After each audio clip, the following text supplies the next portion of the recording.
All right.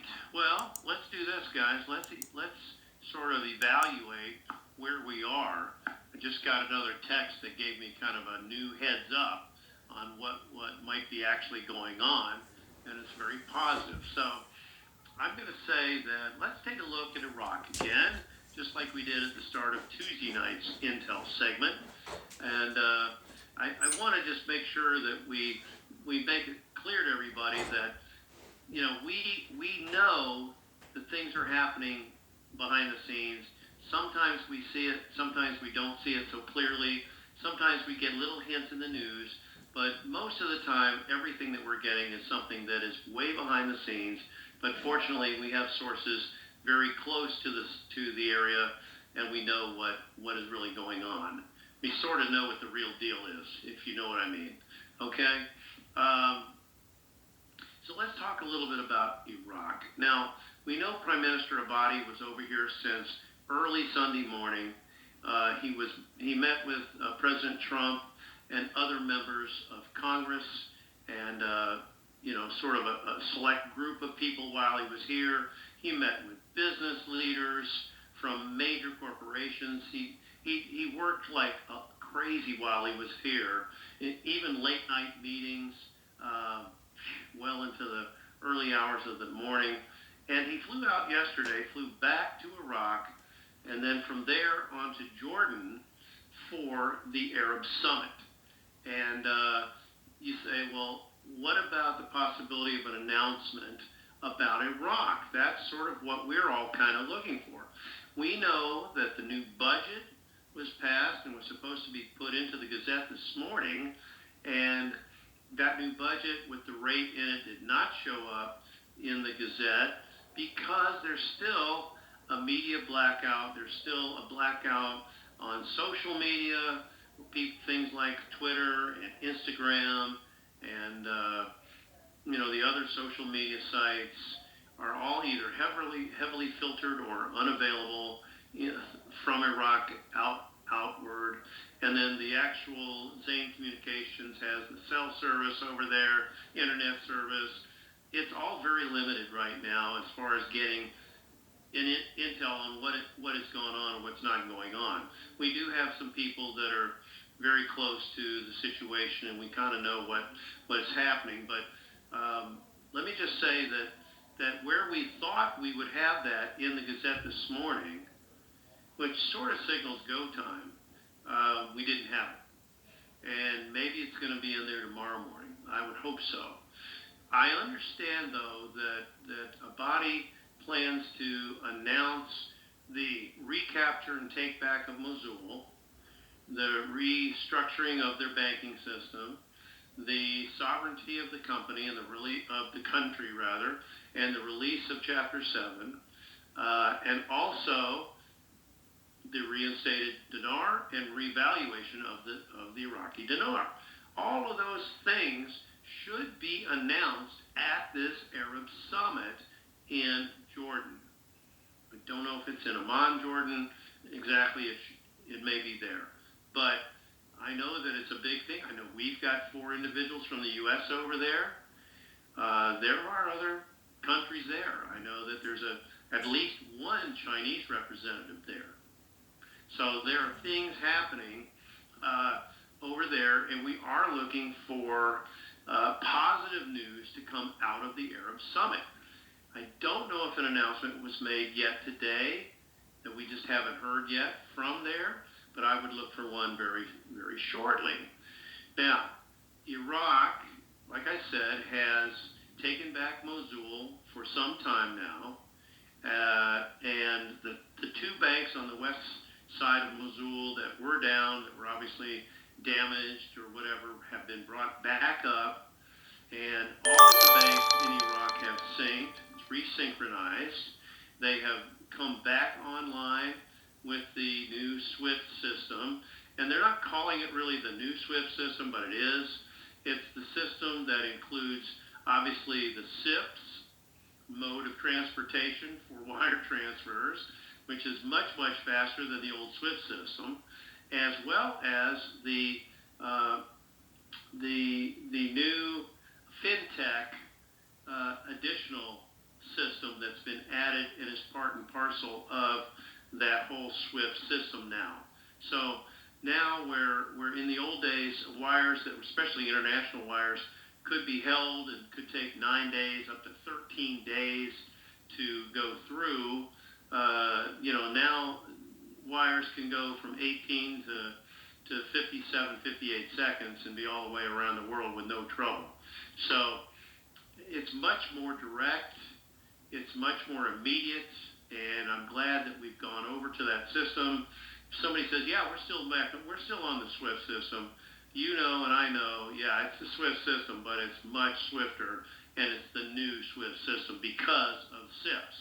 And we can thank the People's Bank of China, we can thank AIIB for making all that happen. In conjunction with HSBC, completely. All of our Chinese friends are the ones that have made all this happen. Let's keep going. What else has been happening is yesterday, starting between 1 and 3 in the morning, yesterday morning, one of 3 separate tranches came through from the east. I don't know exactly where these emanated, but they came through to our banks here, and then we had another one at 6:01 p.m. yesterday evening, and we had one last night between 11:15 and 11:59 p.m. So 3 tranches. You say, so what? What is that? Well, each tranche was for 28 zeros. Put a 1 in front of 28 zeros. I don't know what the number is. The last big number I heard was duodecillion, and I can't remember now how many zeros that was. But that's 3 tranches, guys, with 28 zeros in them. Those have been sent and received and were processed today to various banks around the world. And it was a test also, not only of the system, which worked flawlessly, but to make sure that no shenanigans were done with these monies, that nobody tried to get in there and steal them, that no cabal types tried to get in there and wreak havoc and steal those monies. They did not get messed with. Everything went through flawlessly, as I said. So that was then, those funds were sent for our exchanges. Our meaning the internet group. That's what I'm referring to, the internet group. So that's a lot of moolah, and that was handled and received by late last night. Now, also late last night, somewhere around 2 to 3 o'clock in the morning, after that third and final tranche was sent and received, my understanding was Hong Kong released the payments to be made to the elders, and then this afternoon, out of Hong Kong, that was late last night or early this morning, I guess we'd say, and this afternoon, Hong Kong released London to do the same thing, to begin paying out elders and other people out of London today. And then we understood that next was going to be our turn, and that we would get the release to begin payouts in certain groups on our West Coast. And my understanding is they are there, they are ready, and they are waiting to have that initiate. And the latest information I have on that is a couple of our top administration members were sent there to effect that change and make a go out of it post haste, like immediately, like right now. And so that's what we hope is happening as a result of some inadvertent delay in the system. So we believe that things are moving along nicely in that regard. Let's talk just for a minute about rates. You guys know I don't normally do rates, except to say that my understanding is the new in-country rate of the Iraqi dinar in country, meaning in the country of Iraq, is now over $6. Just to let you know. Our rate should be higher and maybe substantially higher on our screens here. Okay? And you guys may remember the reasons for all of that. Now, as far as the ZIM has made a move upward on the screens. This is a non-NDA rate, no NDA required, and that rate was moved yesterday from $2.13 up to $2.26. $2.26. All right? Now, that's fine for those of you who are going to be taking a screen rate with no NDA. I understand that turns into a lot of money on the ZIM, but if you're going to be involved in many, many projects with us and in rebuilding America, I urge you to consider negotiating a higher rate, okay? Because you have the wherewithal to do that.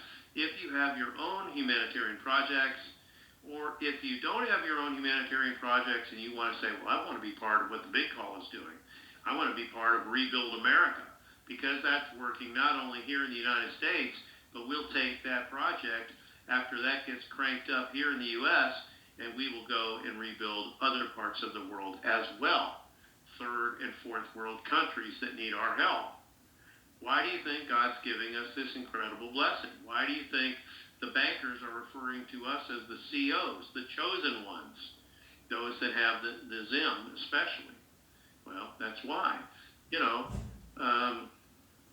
To him who much is given, and to her who much is given, much is also required. So let's go ahead and remember that we can do quite a lot more with a lot more. And so I'm not going to be ashamed to ask for much higher rates than screen rates, okay? You can negotiate those, and those are going to be okay. Nobody gets hurt by that. The banks will do fine. Don't worry about them. They'll do just fine with us negotiating higher rates, okay? All right, enough about rates. We understand that later this afternoon, other currencies that should be part of the first basket rates were populating on the screens. My understanding is that the U.S. Treasury has given the go-ahead to the banks to get started. That's how close we are. The U.S. Treasury, under our new government, has given the banks the go-ahead to start. All right? So we are right there, I'm going to say, at the starting gate, ready to go. Now, let's see what else we know. That's kind of a nice little synopsis of where we are. Timing. The timing is going to be, I'm going to say that when we have the go, we should be able to start at any time now. We could go at any time tonight, overnight, tomorrow. We are being told that every day has a possibility all the way to Saturday. And Saturday should be our final deadline, if you will, of a go. I don't know that we're going to need to get all the way to Saturday. We might have to go to tomorrow, but I don't know that we're going to need to go to Saturday. We know a lot of the RVs in the past have happened on a Wednesday and a Saturday. Well, we passed Wednesday without it.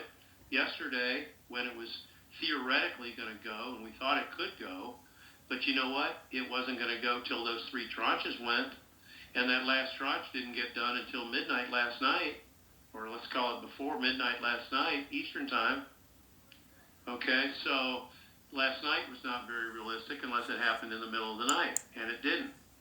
But the funds have moved through, they're in position. We understand the personnel are in position. We believe the redemption centers are in position and ready to go, although I don't know that they've gone to engaged status yet. I think the engaged status goes when they get the go-ahead to release the 800 number to us. Okay, it's almost like once everything is done, and we understand things out west are happening. We understand the gold treaty's been signed again for the gold to be essentially leased to the United States to use to back our currency. And then in exchange, China is getting oil credits in that process. It's all a beautiful arrangement. And we understand that those documents have been signed. So that's what gives our currency, the new USN, the backing, and the TRNs, the backing, and the value to be utilized around the world. Okay? So we are there from that perspective. We are right there.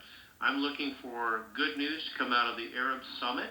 I'm looking for Prime Minister Abadi to make an announcement. I know that the incident in London yesterday, which we're very sad about, if we have any listeners from the UK, our hearts are with you, our prayers are with you for those who lost their lives. I believe the count we had was 4 as of this afternoon on the bridge. I can't remember the name of the bridge right now, the one over the River Thames, near Big Ben, etc., etc. We know that a lot of people were injured, and we're saddened by that. But just while we're talking about that, who do you think made the first 2 calls to Prime Minister Theresa May of Great Britain? Who made those first calls of consolation? Right you are. President Trump and our Secretary of State. Yes, that is correct. Those were the first 2. Am I surprised by that? No, not in the least. I was very pleased to find that out, though. Let's see what else. The fact that incident occurred yesterday in London did slow down things and put a pause on things at HSBC London for 6 hours. That did occur, and that could have had something to do with a possible delay for us, although I don't know that it did. It could have, maybe, but I know they were delayed 6 hours in London. And that's a huge hub for HSBC, as you guys know. That's their current headquarters before they move to Singapore. All right, now, that is the gist, I believe, of the intel. We know we're right there. We know that we're looking for our 800 number at any time, and yes, it could come in tonight after the call is over. And if it did, guess what Bruce would do?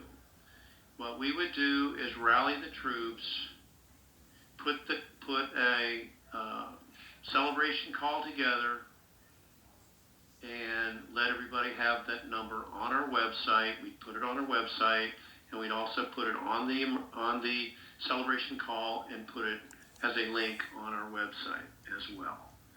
So we would get it out. We would also get it out to a few choice websites in the community. Okay? So we're going to be on it no matter when it comes in, day or night. We're there. Your Big Call team is working for you. Okay? And I know you guys are anxious. I know you're anxious. I know you're just, some of you guys are losing faith. I'm not losing a bit of faith. I'm adding faith. I'm gaining in faith because I'm hearing what's happening behind the scenes. I know what's going on based on the intel that I'm getting. And I know that we are as close as we've ever been, and we are in good shape. So hang in there, everybody. Just continue to believe along with all of us here on the call. Thank you for adding your prayers to ours. Thank you for continuing to pray for the Admiral's daughter,